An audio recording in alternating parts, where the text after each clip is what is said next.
जब अयोध्यापुरी में लौट करके आए, महाराज दशरथ बड़े प्रसन्न हुए। महाराज दशरथ ने देखा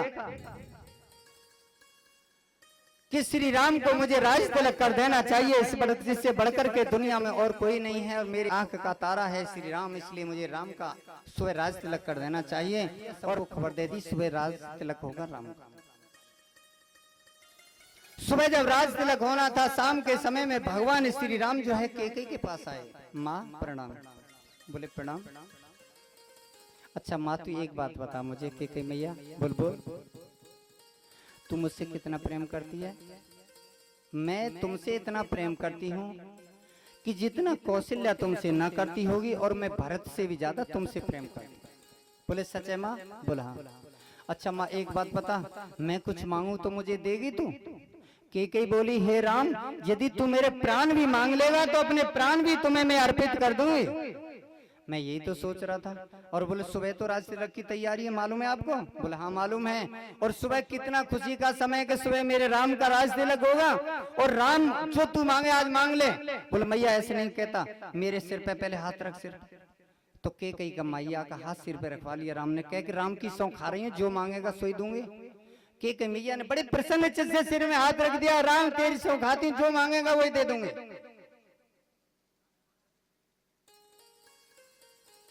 राम ने कहा तो मैया एक बात है, तेरे दो वरदान पिताजी के पास अभी धरोहर के रूम में,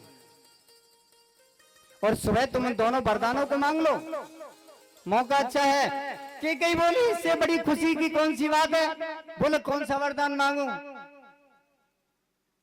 राम ने कहा पहले वरदान में भरत के लिए राज तिलक, और दूसरे वरदान में राम के लिए 14 वर्ष का वनवास, वो भी तपस्वी के वेश में। और जैसे ही कैकेयी ने सुना कि समझो उसके हृदय पे आघात हुआ। कहा राम तुम ये कह क्या रहे हो? बोले हाँ मां।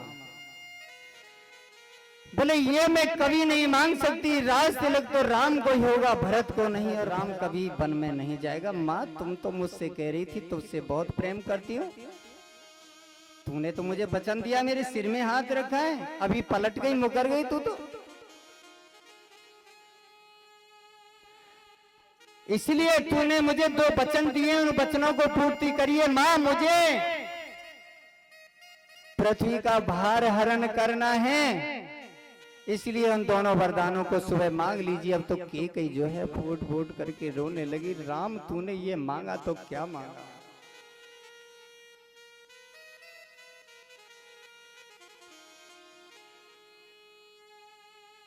अगर मेरे प्राण भी मांग लेता तो प्राण में आसानी से दे देती, लेकिन राम को वनवास कैसे दे देती? राम ने कहा माँ तुमने मुझसे प्रेम किया है और मुझे प्यार दिया है, मेरे सिर में हाथ रखा है, तो अब तुम मुकरिए नहीं और मुझे वन में जाने के लिए आदेश दीजिए। यदि मुझसे सच्ची प्रीति है तो माँ के इन दोनों वरदानों को सुबह पिता से मांग लीजिए। मतलब कैकेयी को इतना मजबूर किया कि कैकेयी को मजबूर होना पड़ा, और कहा राम तुम जो कहोगी मैं करने के लिए तैयार हूं। उधर में कैकेयी ने जितने भी आभूषण थे सब उतार दिए, सब कपड़े उतार दिए और जोगिन का वेश रख लिया, और वेशभूषा को उतार करके कैकेयी जो है कोप भवन में चली गई। सुबह हुआ,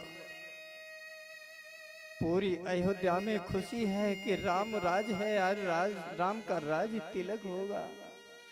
इधर उधर नंगाड़े बाज रहे हैं, खुशियां हैं चारों तरफ में। अब देखा उधर में महाराज दशरथ आए, कैकेयी के महल में गए, और कैकेयी को जाके देखा कि महल के अंदर कैकेयी है ही नहीं। तो दासी से पूछा कैकेयी कहाँ है, रानी कैकेयी कहाँ?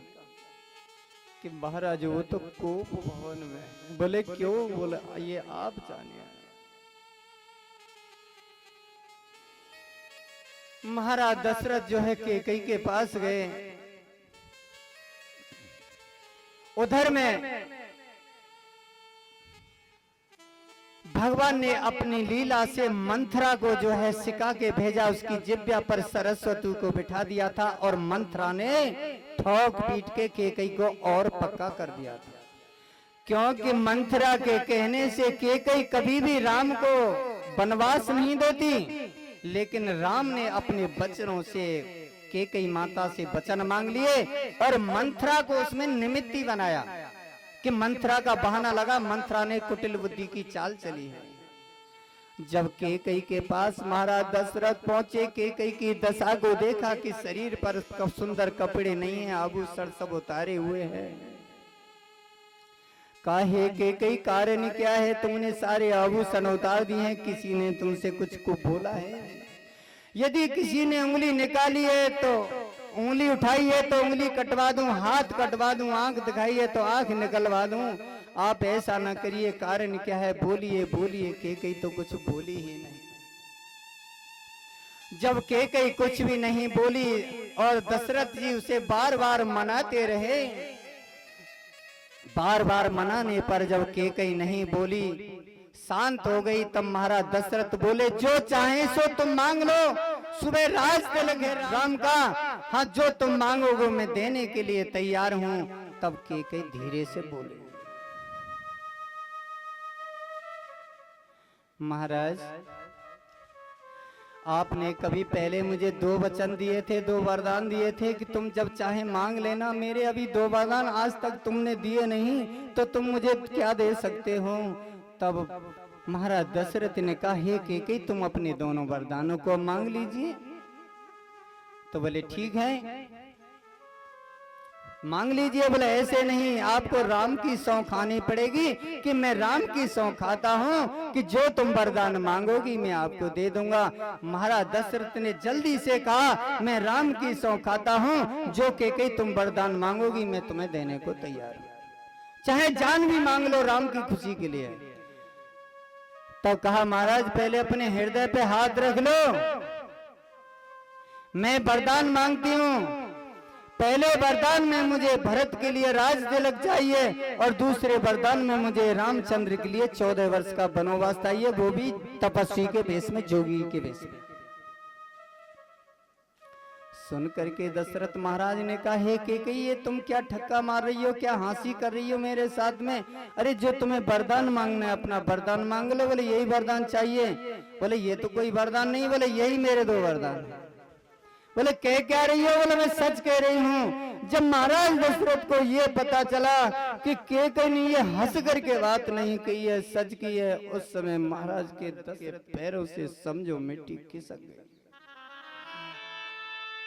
और उनका जो है धैर्य जो है सारा टूट गया। कहने लगे, हे केकई तुम ये क्या कह रही हो? और कुछ वरदान मांग लो, इस वरदान को छोड़ दीजिए, इस वरदान की आवश्यकता नहीं, जो तुम मांगेगी सो हम देने को तैयार हैं, लेकिन इस वरदान के बदले में दूसरा कोई भी वरदान मांग लीजिए। लेकिन केकई कहने लगी, मुझे जो चाहिए वही तो मांगोगे। महाराज दशरथ जो है रोने लगे, क्योंकि महाराज दशरथ राम के बगैर रह नहीं सकते और महाराज दशरथ की जो प्रीति है, एक निष्ठ प्रीति भगवान श्री राम में लग गई, क्योंकि भगवान श्री राम में एक निष्ठ प्रीति दशरथ ने मांगी थी कि मैं बिना राम के मैं ना रह सकूं। वरदान भी मांगा था। बार बार जब दशरथ महाराज ने केकई को मनाया, लेकिन केकई किसी भी तरह से मानने को तैयार नहीं है। जब महाराज दशरथ ने देखा कि केकई किसी भी तरह से मानने को तैयार नहीं है, तब महाराज दशरथ ने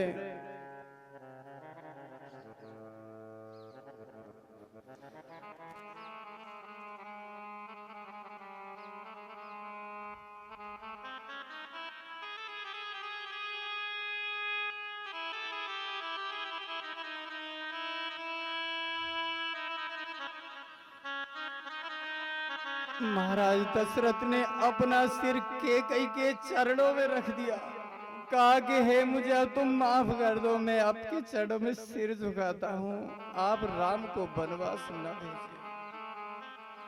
चाहे जिसके बदले कुछ मांग लीजिए, भरत को राज तिलक दे दीजिए, लेकिन राम को वनवास मत भेजिए।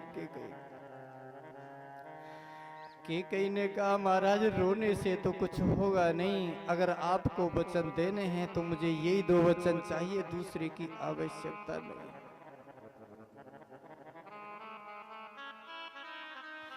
उधर में जो शुभ मुहूर्त था राज तिलक का वो निकले हुए जा रहा था। उधर में गुरु वशिष्ठ ने महाराज दशरथ को बुलाने के लिए भेजा।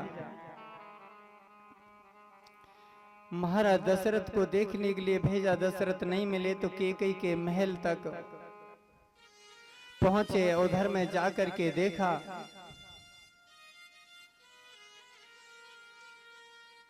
राम को बुलाया। राम तुम देखिए दशरथ कहाँ हैं। दशरथ जी जो है दशरथ को देखने के लिए श्री राम गए और उधर में देखा कि माता जो केकई है कोप भवन में है, जिस पर कपड़े नहीं है, सुंदर आभूषण उतारे हुए, और महाराज दशरथ जो है मूर्छित जैसी अवस्था में पड़े हुए हैं। भगवान श्री राम ने महाराज दशरथ के चरण छुए, उनको सिर नवाया, केकई माता को प्रणाम किया, कहा कि हे पिताजी बात क्या है। केकई ने कहा ये नहीं बोलेंगे, मैं बता देती हूँ। बोले बोलिए क्या बात है। केकई ने कहा हे राम, मेरे महाराज दशरथ के पास में 2 वरदान पहले से ही गिरवी रखे हुए थे, वो मैंने मांग लिए। बोले कौन से वरदान हैं? कि पहले वरदान में भरत के लिए राज तिलक और दूसरे वरदान में राम के लिए 14 वर्ष का वनवास है, वो भी तपस्वी के वेश में। राम ने कहा माता ये तो बड़ी अच्छी बात है, जो भरत है वो मेरा अनुज है, यदि मेरा अनुज जो है राज्य करेगा तो इसमें दुख की कौन सी बात है। आप बैठी हो जाइए, कपड़े पहनिए, मैं वन को जाता हूं, इसके लिए आपको चिंता करने की कोई जरूरत नहीं है। और राम वहां से चल पड़े। राम ने महल में आकर के सारे कपड़ों को उतार लिया और भगवा कपड़ा पहन लिए, तपस्वी के कपड़े पहन लिए। और जैसे ही राम चलने को तैयार हुए, सीता जी को पता चला तो सीता जी भी उनके पीछे चलने को तैयार हुए। राम ने सीता से कहा हे सीते, वनवास तो केवल मेरा हुआ है, आपका नहीं। पिताजी ने मुझे वनवास दिया है, आप तो जनक नंदिनी हैं, महलों में पली है रही हैं, आप जंगल यहीं रहिए, वन में रहना आपका ठीक नहीं। तो सीता जी ने बड़ी एक सुंदर बात कही, हे पतिदेव, हे प्रिय, जल बिन मीन नदी बिन बारी, जल बिन मीन और नदी बिन बारी, और जैसी नाथ पुरुष बिन नारी। अगर जल से मछली को अगर अलग कर दिया जाए तो रह सकती है कि तड़प तड़प के मर जाएगी? मर जाएगी ना, जल पर नहीं रह सकती। और बारी हो और पानी ना लगे उसमें तो सूख जाएगी या रहेगी? सीता जी ने कहा ऐसा ही है प्रभु, आपके चरणों में मेरा अनुराग बना रहे, आपकी सेवा मैं भी करूंगी, आपकी अर्धांगिनी हूं। यदि आपका वनवास हुआ है और मैं महल में रहूं, ये मेरा धर्म नहीं, इसलिए आपके साथ दुख सुख की मैं भागीदार हूं, मैं आपके साथ चलूंगी, मुझे अनुमति दीजिए। सीता जी को भी अनुमति दे दी, उसने भी भगवा कपड़ा पहन ली तपस्विनी के। जैसी चलने को तैयार हुए इतने में तो लक्ष्मण जी आ गए। लक्ष्मण ने कहा भैया राम, मैं भी तुम्हारे साथ चलना चाहता हूं कि तुम यहां पर रहो, तुम माता पिता की सेवा करना। लक्ष्मण ने कहा भैया मैं तो तुम्हारे चरण का सेवक हूं, आपके चरणों से कभी भी दूर नहीं रहा हूं। अगर तुम मुझे अपने साथ चलने की अगर अनुमति तुमने नहीं दी तो मैं आपके सामने ही सर को पीट पीट करके अपना शरीर प्राण छोड़ दूंगा, लेकिन जिंदा नहीं रह सकता आपके बगैर।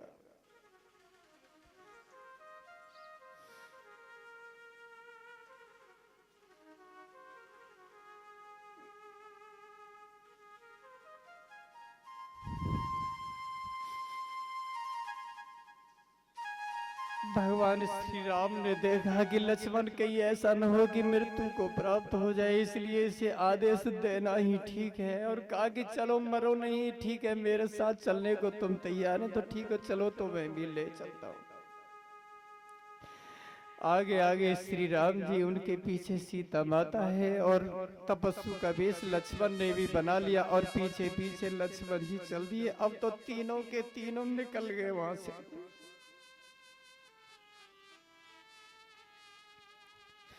जब श्री राम चले गए, सीता जी चली गई, लक्ष्मण जी चले गए और वह आवाज जब दशरथ के कान में गई कि वो तीनों के तीनों वन को चले गए हैं, उस समय दशरथ जी का हृदय जो है व्याकुल हो उठा। राम राम कहे और राम राम कहे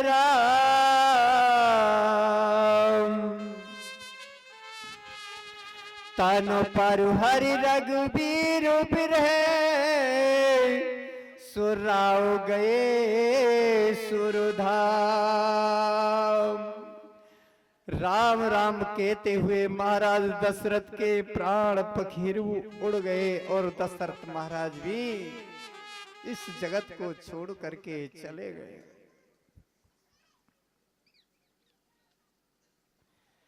पूरी जो है अयोध्या जो है अनाथ हो गई। अब पूरी अयोध्या में कोई किसी को समझाने वाला नहीं है, कोई किसी को कुछ कहने वाला नहीं है। अब अयोध्या जो है अनाथ हो गई। भगवान श्री राम चले गए, जगत जननी सीता भी वन को चली गई, उनके पीछे लक्ष्मण जी चले गए और महाराज दशरथ जो है शरीर छोड़ गए।